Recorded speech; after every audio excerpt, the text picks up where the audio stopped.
আসসালামু আলাইকুম সবাইকে। সবাই কেমন আছেন? আশা করি সবাই অনেক অনেক ভালো আছেন। ওয়েলকাম টু মাই চ্যানেল প্রতিদিনের রান্না। আজকে আমার যে রেসিপিটা আমি আপনাদের করে দেখাবো সেটা হলো ডিম আলুর ঝোল।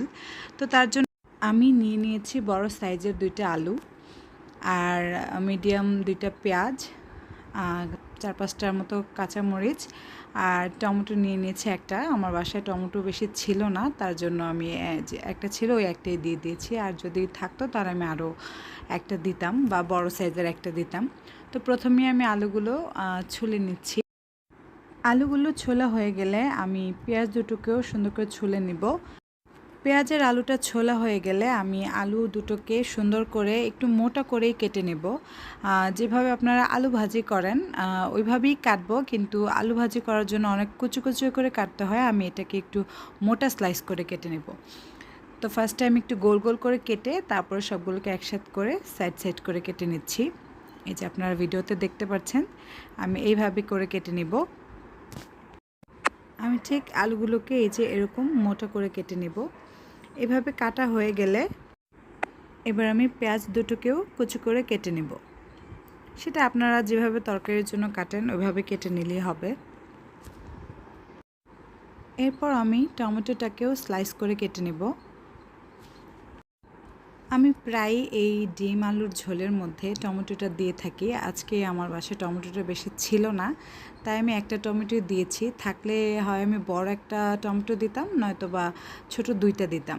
টমেটোটা দিলে সত্যি এই তরকারির স্বাদটা আরও বেড়ে যায়। তো আপনারাও দিয়ে দেখবেন। তারপর আমি মরিচগুলোকে ফালি করে নিলাম, কাঁচা মরিচগুলোকে। তরকারিগুলো কাটার মধ্যে আমি ডিমগুলোকে সেদ্ধ দিয়ে দিয়েছিলাম। তো চলুন রান্নায় চলে যাওয়া যাক।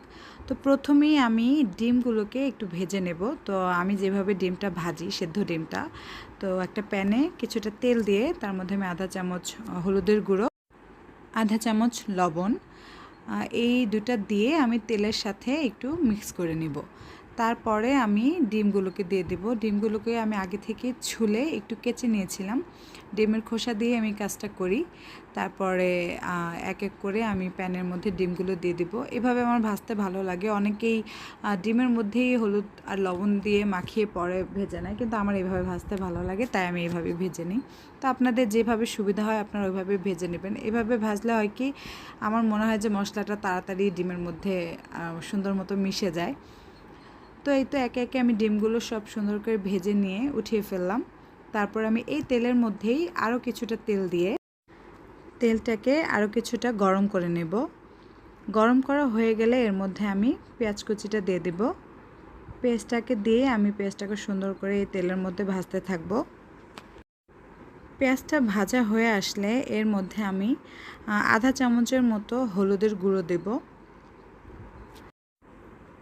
আধা চামচ মরিচ, আধা চামচ জিরার গুঁড়ো, 1 চামচ দেব লবণ আর 1 চামচের মতো দেব রসুন বাটা। তারপরে এর মধ্যে আমি কিছুটা পানি অ্যাড করে দেব। পানিটা অ্যাড করে দিয়ে আমি মশলাটা ভালো করে মিশিয়ে পানিটা শুকিয়ে আসা পর্যন্ত অপেক্ষা করব। এই তো পানিটা শুকিয়ে আসছে। এর মধ্যে আমি আলুটাকে দিয়ে দেব। আলুটার সাথে মশলাটাকে একটু মিশিয়ে সুন্দর করে একটু নাড়াচাড়া দিয়ে এর মধ্যে কেটে রাখা ওই একটা টমেটো আমি দিয়ে দিব।